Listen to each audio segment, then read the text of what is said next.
திருச்சி மாநகரில் தர்காவிற்கு சொந்தமான 100 கோடி ரூபாய் மதிப்பிலான இடத்தை அமைச்சர் KN நேரு அபகரிக்க முயற்சிப்பதாக தர்கா நிர்வாகத்தினர் குற்றம் சாட்டியுள்ளனர்.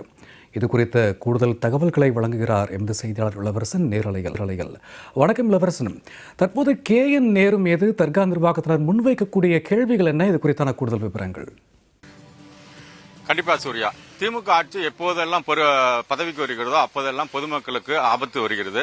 அந்த வகையில் தற்பொழுது சுமார் ஒரு 350 ஆண்டுகள் பழமையான மீர் ஹசனுல்லா தர்காவினுடைய சொத்துக்களுக்கு ஆபத்து வந்துள்ளது. நமது ஒளிப்பதிவாளர் கணேஷ்குமார் இப்பொழுது அந்த பகுதியை காட்சிப்படுத்திக் கொண்டிருக்கிறார். அதாவது திருச்சி மேற்கு தொகுதிக்கு உட்பட்ட தென்னூர் பகுதியில் உள்ள இந்த மீர் ஹசனுல்லா தர்காவிற்கு சொந்தமான இந்த இடத்தை சுமார் ஒரு 45,000 ஸ்கொயர் ஃபீட் இடம் இங்க இருக்கு. இந்த இடத்தை தற்பொழுது மேற்கு தொகுதியில் இஸ்லாமியர்கள் வாக்குகளை பெற்று வெற்றி பெற்ற சட்டமன்ற உறுப்பினராக அமைச்சராக பதவி வகித்து வரும் அமைச்சர் நேரு இந்த இடத்தை ஆக்கிரமிப்பு செய்வதாக தான் குற்றச்சாட்டு எழுந்துள்ளது. இந்த இடத்தின் மதிப்பு சுமார் 100 கோடி ஆகும். தற்போது நம்ம ஒளிப்பதிவாளர் கணேஷ்குமார் காட்சி கொண்டிருக்கும் இந்த பகுதியில் ஒரு மணமகிழ் மன்றம் கட்டுவதற்கு ஏற்பாடு செய்யப்பட்டுள்ளது. அந்த மணமகிழ் மன்றம் அவர்களுடைய இடம் என கூறப்படும் நிலையில் அதற்கு முன்புறம் இருக்கும் இந்த பகுதிகள் முழுவதும் அந்த தர்காவிற்கு சொந்தமான இடம். இந்த 45,000 சதுர பரப்பில் கொண்ட இடம் தற்பொழுது இது சுமார் ஒரு 100 கோடிக்கு மேல மதிப்பு உள்ள சொத்தாகும். இந்த சொத்தை அபகரிப்பதற்கு யாரோ ஒரு கீழ்மட்ட நிர்வாகி இல்ல, தமிழகத்தினுடைய நகர்ப்புற வளர்ச்சித்துறை அமைச்சராக இருக்கும் KN நேரு மற்றும் அவருடைய குடும்பத்தினர் இந்த இடத்தை ஆக்கிரமிப்பு செய்வதாக குற்றச்சாட்டு எழுந்துள்ளது. இந்த நிலையில் அவர்கள் நீதிமன்றத்தை நாடியுள்ளனர், வக்பு வாரியத்தை நாடியுள்ளனர். ஆனால் வக்பு வாரியம் இதுவரை எவ்வித நடவடிக்கையும் இதற்கு எடுக்கவில்லை என குற்றச்சாட்டு எழுந்துள்ள நிலையில இந்த இடத்தை எப்படி இவங்க அபகரிச்சாங்கிறது ஏற்கனவே இந்த இடத்தை அபகரிச்சிருக்காங்க. அதற்கு பிறகு 2011 அப்போதைய முதல்வராக இருந்த மறைந்த மாண்புமிகு அம்மா அவர்கள் இந்த இடத்தை மீட்டு கொடுத்தார் என நிர்வாகிகள் கூறும் நிலையில இதற்கு யார் காரணம் என்னங்கிறது அந்த தர்காவுடைய நிர்வாகிகள் அவங்கள்ட்ட இருக்காங்க, அவங்கள்ட்ட கேட்போம். சார் வணக்கம். இப்ப இது சொத்துங்கிறது பல கோடி மதிப்புள்ள சொத்து, அதாவது திருச்சியினுடைய மத்திய பகுதியில் இருக்கிற இந்த சொத்து. இந்த சொத்து இந்த அளவுக்கு எப்படி நீங்க பாதுகாக்காம இருந்தீங்க, எப்படி இது அபகரிக்கப்படுதுன்னு நினைக்கிறீங்க? இந்த சொத்தை பொறுத்த வரைக்கும் திருச்சி தென்னூர் மீர் ஹசனுல்லா ஷா தர்காவுக்கு சொந்தமான சொத்து. இந்த சொத்து ராணி மங்கம்மா கிஃப்ட் பண்ணது. அதுக்கப்புறம் பிரிட்டிஷ் கவர்மெண்ட் மாறின பிறகு இந்த சொத்துக்கள் எல்லாம் தர்காட்ட இருந்து அந்த நிர்வாகம், பிரிட்டிஷ் நிர்வாகம் புடுங்கி கொண்டது. அது அப்போதைய நிர்வாகிகள் அது சம்பந்தமாக முறையிட்டதன் விளைவாக டைட்டில் டீடு பண்ணி ஸ்ட்ராங் டாக்குமெண்டா போட்டு 12.66 ஏக்கர் இடத்தை இந்த தர்காவுக்கு அவங்க டைட்டில் டீட் பண்ணி கொடுத்தாங்க. அந்த ஆவணங்கள் தான் நிற்கிது. அதை தொடர்ந்து பல்லாண்டு காலமாக தர்காவுடைய பேரில் தான் நீடிச்சிட்டு இருக்குது. வக்பு வாரியத்தில், அதாவது தமிழ்நாடு முழுக்க சர்வே நடக்கும் போதும் இந்த இடமும் சேர்ந்து சர்வே செய்யப்பட்டு வக்பு வாரியத்துடைய புரோஃபார்மால இந்த இடம் இந்த தர்காவுடைய இடம்னு சொல்லி வெளியாயிருக்கு. 100 வருடங்களுக்கு மேலாக வருவாய் ஆவணங்களில் தொடர்ந்து மீர் ஹசனுல்லா ஷா தர்காவில் இருக்கு. நடப்பு வரைக்கும் இப்போ மீர் ஹசனுல்லா ஷா தர்கா பேரில் தான் இருக்குது. இதில் 1982 ஒரு பகுதியை மட்டும், அதாவது சர்வே நம்பர் 16/2, சர்வே நம்பர் 19/2, இந்த 2 பகுதியை மட்டும் நில ஆர்ஜித அலுவலர் RDO மூலியமாக அவங்க ஆர்ஜிதம் செஞ்சு ஒரு தொகை, அதுக்குரிய அன்றைய தேதிக்கு மதிப்புள்ள தொகையை கோர்ட்ல தர்கா பேர்ல டெபாசிட் பண்ணிட்டு அவங்க என்ன செஞ்சிட்டாங்கன்னா இந்த இடத்த ஆர்ஜிதம் செஞ்சுட்டாங்க. அதுக்கு ஒரு அவார்டு காப்பியும் இருக்குது. பாக்கி உள்ள இடம் 16/1, 19/1 இது ரெண்டுமே நம்ம பேர்ல தான் நீடிச்சிட்டு இருக்குது.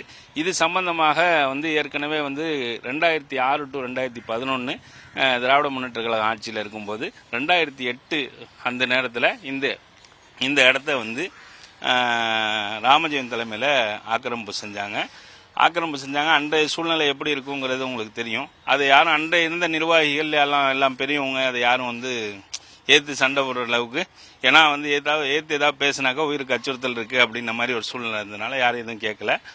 ஆனால் அதுக்கு பிறகு 2011 ஆட்சி மாற்றம் நிலவின பிறகு அன்றைய தேதியில் முதல்வராக பொறுப்பேற்ற அம்மா அவர்கள் இந்த இடத்த உடனடியாக அவங்கள்ட்ட இருந்து ஆக்கிரமிப்பை அகற்றி இந்த இடத்த என்ன செஞ்சாங்கன்னா மணமகிழ் பூங்கா கட்ட போகிறோம்னு சொல்லி ஒரு அறிவிப்பு செஞ்சாங்க. அப்போது அன்றைய தேதியில் நாங்கள்லாம் இப்போது புது நிர்வாகிகளாக நம்ம சேர்ந்து பெரியவங்களோட பணி செஞ்சுட்டு இருக்கோம். 2012 வாக்கில் அப்போ இருந்த மாநகராட்சி நிர்வாகத்திட்ட இந்த மாதிரி ஆவணங்கள்லாம் கொண்டு போய் காமிக்கிறோன்னு அவங்க என்ன செய்கிறாங்க அப்படின்னு கேட்டாக்கா, இதெல்லாம் பார்த்துட்டு சரி அப்படின்னு சொல்லிட்டு அந்த பூங்காவுடைய ப்ராஜெக்டை அவங்க கைவிட்டுட்டாங்க. அதற்கு பிறகு இப்போ இந்த ஆட்சி மாற்றம் வந்த பிறகு இவங்க என்ன செய்கிறாங்க, அதுவரை இந்த இடம் பாதுகாப்பாக இருந்த இடம், இவங்க என்ன செய்கிறாங்கன்னா அதுக்கப்புறம் அந்த பைப்பெல்லாம் கொண்டு ஃபுல்லாக தம் பண்ணியிருந்தாங்க. இந்த பைப்பெல்லாம் தம் பண்ண பிறகு நம்ம போய் இது சம்மந்தமாக அமைச்சர்கிட்ட கேட்டோம். இந்த மாதிரி நாங்கள் இது தர்காவுக்கு சொந்தமான இடம் அப்படின்னோடனே அவர் ஒரு நக்கலாக சிரிச்சிட்டு இது என்ன இடங்கள்லாம் எங்களுக்கு தெரியும், அதெல்லாம் போங்க அப்படின்ன மாதிரி ஒரு மாதிரி மரியாதை குறைவாக அதை மதிக்காமல் வந்து அனுப்பிச்சிட்டார். அதற்கு பிறகு வந்து நம்ம வந்து இது சம்பந்தமாக ஒரு டெண்டர் வெளியாகுது, கார்ப்பரேஷன் சார்பாக ஒரு டெண்டர் வெளியாகுது. இது மாதிரி மணமகிழ் மண்டபம், அதாவது சிட்டி கிளப்பு வந்து கட்ட போகிறோம் அப்படின்னு சொல்லி ஒரு வெளியாகுது. இது சம்மந்தமாக உடனே கார்ப்பரேஷனுக்கு, கலெக்டருக்கு, வக்ஃப் போர்டுக்கு எல்லாத்துக்குமே இது சம்மந்தமாக உரிய ஆவணங்களை வச்சு ஒரு தபால் வந்து வைக்கிறோம். இது சம்மந்தமாக எதுவும் பெருசாக எதுவும் வந்து கார்ப்பரேஷன் சைட்லேருந்தோ கலெக்டர் சைட்லேருந்தோ எதுவும் இல்லை, வக்ஃப் போர்டு சைட்லேருந்தும் எதுவுமே இல்லை. இதற்கு பிறகு வந்து கொஞ்சம் போய் அழுத்தம் கொடுத்த பிறகு ஆர்டிஓ வந்து விசாரித்து ஆர்டிஓ உத்தரவின் பேரில் பிப்ரவரி மாதம் வந்து சர்வே பண்ணாங்க. இப்படி சர்வே பண்ணி நம்ம இடம்னு சொல்லி அத்து காட்டின இடத்துல இப்போ வேலை செஞ்சுட்டு இருக்கிறாங்க. இது வந்து இந்த இடத்துடைய அளவு வந்து 45,252 சதுரடி, பட்டா எல்லாமே நம்மளுடைய பேரில் இருக்குது. இந்த இடத்த வந்து இன்னைக்கு வந்து இந்த ப்ராஜெக்டுக்காக அரசாங்கத்தின் பேரில் ஆக்கிரமிப்பு செய்கிறாரு இந்த நகராட்சி அமைச்சராக இருக்கக்கூடிய நேருவின் உத்தரவின் பேரில் தான் இந்த வேலை நடந்துட்டு இருக்கு. அதாவது சூர்யா, இவர்கள் வந்து கடந்த அதிமுக ஆட்சியில 10 ஆண்டு காலம் வந்து இந்த இடம் வக்ஃபு சொத்துக்கள் வந்து பாதுகாப்பாக இருந்ததாகவும் திமுக ஆட்சி பொறுப்பேற்றதுக்கு பிறகு தான் நடந்த கூற நிலையில நிறைவாக ஒருத்தர் இருக்காரு. சார், இப்ப இந்த அமைச்சர் வந்து மேற்கு தொகுதியில இஸ்லாமியர் வாக்குகளை பெற்று தான் இன்னைக்கு அமைச்சரா இருக்காரு கே என் நேரு. அப்படி இருக்கிறப்ப உங்களுக்கு இந்த அளவுக்கு வந்து பாதுகாப்பு இல்லாம இருக்கு, இதுக்கு நீங்க என்ன நினைக்கிறீங்க? சுருக்கமா சொல்லுங்க. அதாவது சார், ஏற்கனவே வந்து நம்ம வந்து நேரிட்ட பல முறை நம்ம வந்து போய் சொல்லியிருக்கிறோம்.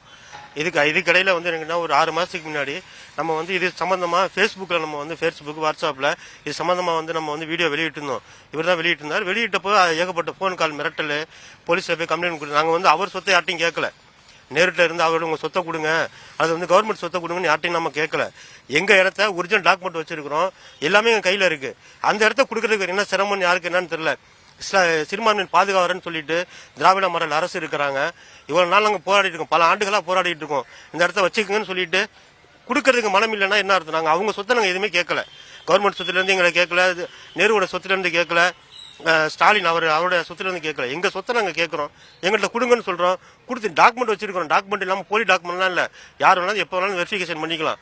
ஒரிஜினல் டாக்குமெண்ட் நாங்கள் கொடுக்குறோம். ஆனால் அதை வந்து தரதுக்கு மனம் இல்லாமல் இருக்கிறாங்க. நம்மளும் வக்ஃப் போர்டில் போய் கேட்குறோம். நாளைக்கு எலெக்ஷன் வந்துருச்சு, அதிகாரி வந்து முதலமைச்சர் வராரு, அவர் வராங்க, இவர் வராங்கன்னு சொல்லிட்டு இதே தகவல் தான் போதே தவிர நாள் தான் ஓடிட்டு இருக்க தவிர இதுக்கான தீர்வு கிடைக்க மாட்டேங்குது. வக்ஃப் போர்டில் போய் பல வருடங்களா நாங்களும் இதுக்காக வந்து சென்னைக்கு போகாத நாளே இல்லை. வாரத்தில் 3 நாள் சென்னைக்கு சேர்மனை போய் பார்க்கறது, அவரை போய் பார்க்கறது, இவரை போய் பார்க்கறது, எல்லாத்தையும் சந்திச்சுட்டு இருக்கோம். ஆனால் எந்த தகவலும் இது வரைக்கும் இல்லை. நீங்கள் தான் அதை மற்ற செஞ்சு கொடுக்கணும் சார். சூர்யா, இவர்கள் கூறியது போல திமுக ஆட்சி பொறுப்பேற்றாலே வந்து பொது சொத்துக்களுக்கு வந்து பங்கம் வருகிறது. அந்த வகையில் தான் சுமார் 350 ஆண்டுகள் பழமையான இந்த தர்காவிற்கு, பீர் ஹசன் தர்காவுக்கு சொந்தமான இந்த இடம் வந்து நாம் ஏற்கனவே கூறிய போல சுமார் 100 கோடி மதிப்புள்ள இந்த சொத்தை வந்து ஆக்கிரமிப்பு செய்வது வந்து இந்த மேற்கு தொகுதியில வந்து வெற்றி பெற்று அமைச்சராக இருக்கும் கே என் நேரு அவருடைய குடும்பத்தினர் என இவர்கள் குற்றம் சாட்டுகின்றனர். இந்த நிலையில விளம்பர திமுக அரசு சிறுபான்மையினரின் காவலன் என கூறிக்கொள்ளும் இந்த அரசு வந்து இந்த தர்காவினுடைய சொத்தை மீண்டு கொடுக்குமா இல்லது அபகரிக்குமா என்பது வந்து தமிழக அரசின் கையில் தான் உள்ளது. தர்கா நிலத்தை அமைச்சர் கே என் நேரு அபகரிக்க முயல்வதாக எழுந்த குற்றச்சாட்டு குறித்தான நேரலை தரவுகளுக்கு நன்றி இளவரசன்.